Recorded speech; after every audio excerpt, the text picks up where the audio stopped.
is the experimental simulation of flow behavior in pre-drainage boreholes.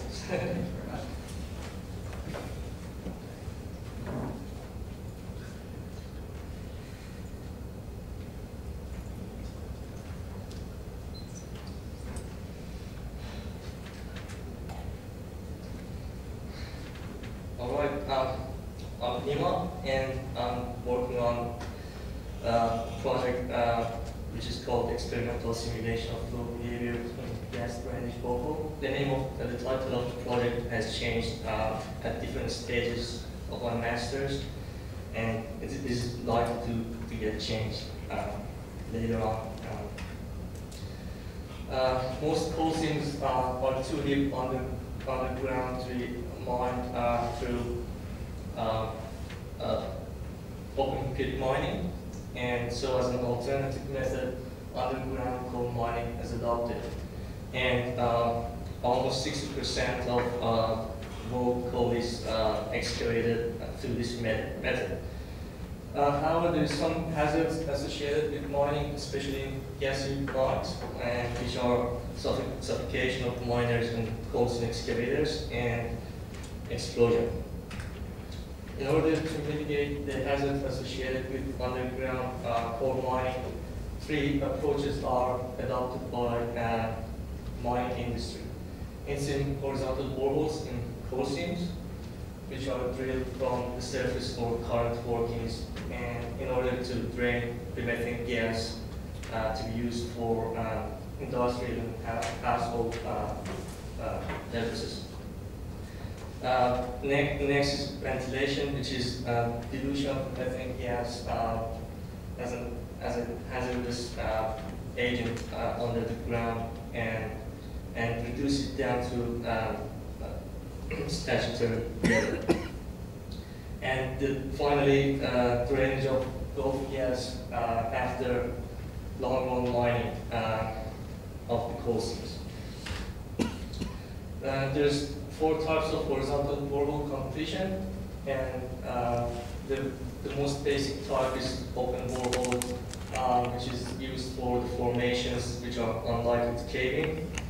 The second type is conventional perforated completion, and in this method, the liner is run through the borehole, and this liner is perforated, which allows the methane to enter the liner. And the next type is sand exclusion completion. This method is used for the production areas which contain a lot of loose sand, and they make it hard for the drainage process. And lastly, we have permanent completion, and in this type, all the components, cementing, perforating, and casing are installed only once. To characterize the drainage boreholes, we need to identify the following zones: high and low gas injection zones, water breakthrough from adjacent aquifers to horizontal boreholes, which cause accumulation and buildup of water and moisture, and also gas breakthrough, the influx of gas into boreholes, sudden influx of gas into boreholes, and finally the blockages caused by the collapse of borehole walls. In order to identify the mentioned zones, we came up with the idea of characterizing horizontal boreholes through temperature measurement. Basically, the study of methane flow behavior contributes to characterization of borehole formation and geometry, and also it enables identification of changes to borehole formation and geometry over its lifespan.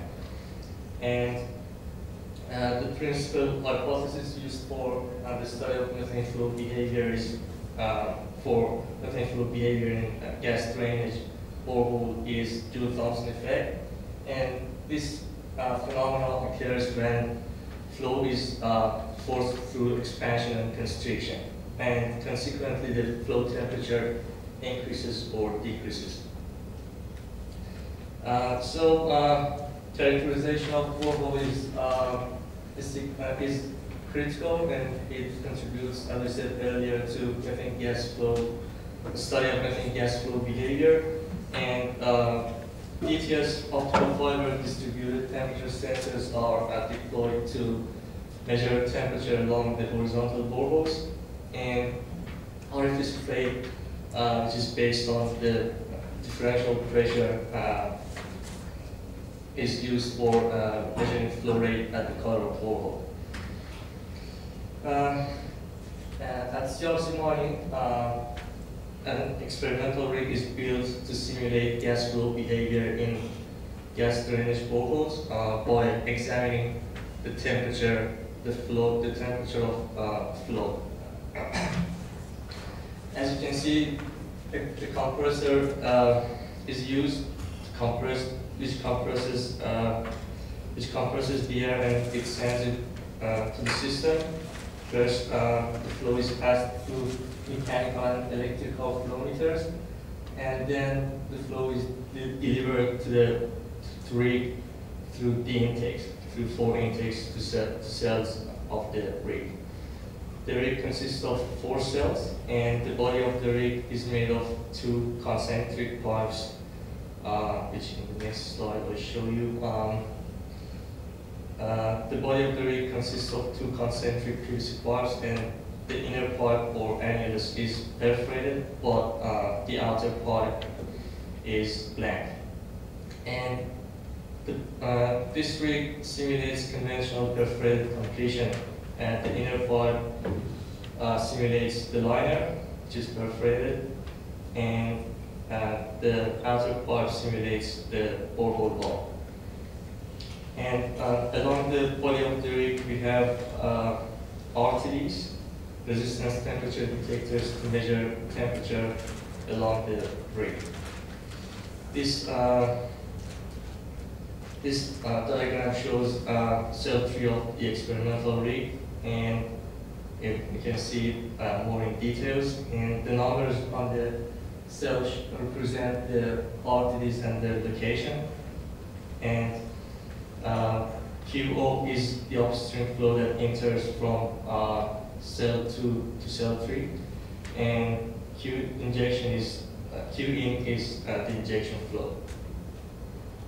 And airflow, the direction of airflow is from the right hand side to left hand side.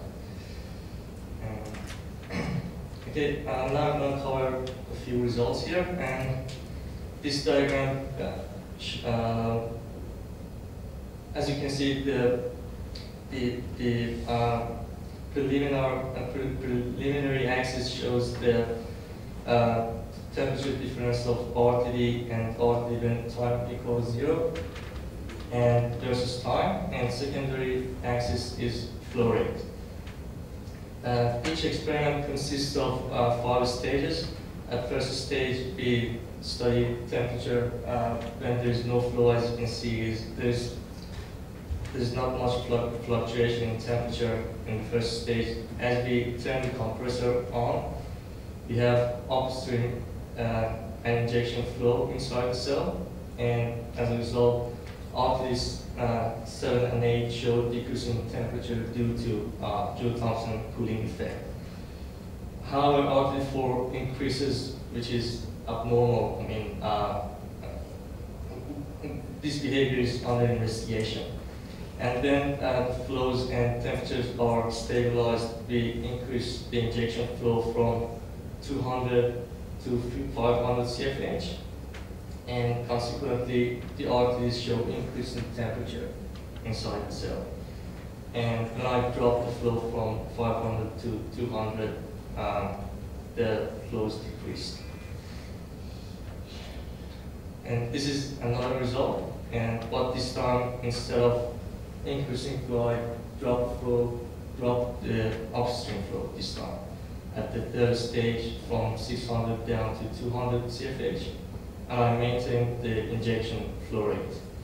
And this time, as you can see, the temperatures go down, and when I turn the flow back up, the temperatures go up. To conclude, our results show good consistency and reliability. dual function cooling effect was observed, and proportional increase and decrease of temperature to flow rate was also observed. Pressure measurement was attempted for better interpretation of flow inside the rig, but it failed due to low pressure supplied by the compressor.